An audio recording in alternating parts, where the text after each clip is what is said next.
Hi friends, எல்லோரும் எப்படி இருக்கீங்க? நான் மார்னிங் பார்க் வந்திருக்கேன். என் சன் வந்து he's having class. So so morning வந்து இங்கே ஜஸ்ட் ஹேவிங் அ வாக். ஆக்சுவலாக இன்றைக்கி ஏன் நான் போஸ்ட் பண்ணுறேன் வீடியோ அப்படின்னு சொன்னால், இன்றைக்கி வந்து என்னோடய அம்மாவோட நினைவு நாள் இன்றைக்கி. ஸோ எவ்ரிடே வந்து நினைவு நாள் மட்டும் நம்ம வந்து அவங்க நினைக்க போகிறதில்ல. எவ்ரிடே வந்து நம்ம ஏதாவது ஒரு விஷயத்தில் வந்து நம்ம பேரண்ட்ஸை நம்ம நினச்சிக்கிட்டு தான் இருக்கோம்.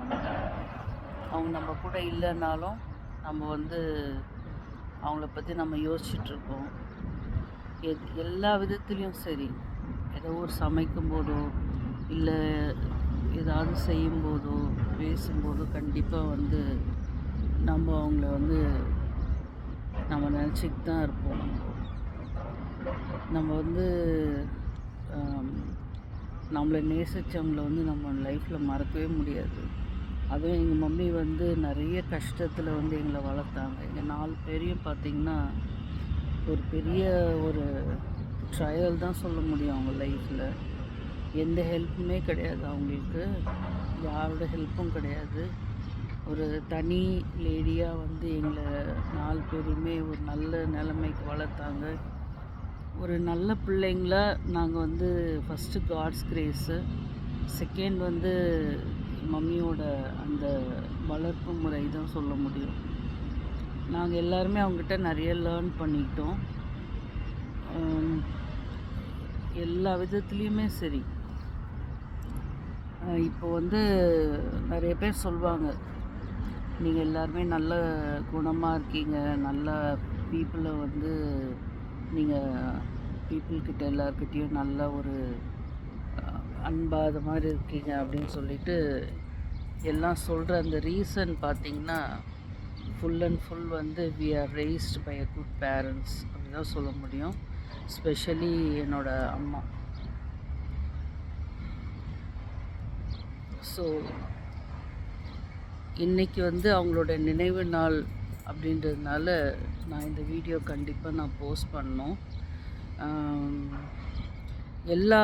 எல்லாரோட இப்போ இருக்க சில்ட்ரனுக்கு நான் என்ன அட்வைஸ் பண்ணுறனோ, இப்போது உங்கள் பேரண்ட்ஸ் உங்கள் கூட இருக்காங்கன்னா கண்டிப்பாக நீங்கள் அவங்கள வந்து நல்லா கவனிச்சுக்கோங்க, நல்லா டேக் கேர் பண்ணுங்கள். அவங்களுக்கு வந்து தேவையானது எல்லாத்தையும் செய்யுங்க. அவங்களுக்கு வந்து கேளுங்க. நீங்கள் சில திங்ஸ் வந்து செஞ்சுட்டு அது அவங்களுக்கு ஓகே அப்படின்னு மட்டும் நினைக்காதீங்க. அவங்களுக்கு என்ன வேணும், உங்களுக்கு என்ன தேவையாக இருக்குது, அப்படி என்ன நான் செய்யணும் அப்படின்னு சொல்லிட்டு கேளுங்க. கடமைன்னு செய்கிறது வேற, அவங்களோட மனசறிஞ்சு செய்கிறதுன்றது வேற. அவங்க இல்லாத போது தான் நம்மளுக்கு அந்த ஃபீலிங் வரும். அதுக்கப்புறமா நம்மளுக்கு எந்த யூஸுமே கிடையாது. நம்ம ஒன்றும் செய்ய முடியாது. அவங்க இல்லாதப்போ அவங்களுக்கு நம்ம வந்து எதுவுமே செய்ய முடியாது. ஸோ அவங்க இருக்கும்போது அவங்கள வந்து ஹாப்பியாக வச்சுக்கோங்க. அதுதான் நான் சொல்வேன். ஸோ ஃப்ரெண்ட்ஸ், இது வந்து ஷார்ட் வீடியோ தான். ஜஸ்ட்டு நான் வந்து இது ஷேர் பண்ணோன்னு இருந்தேன்.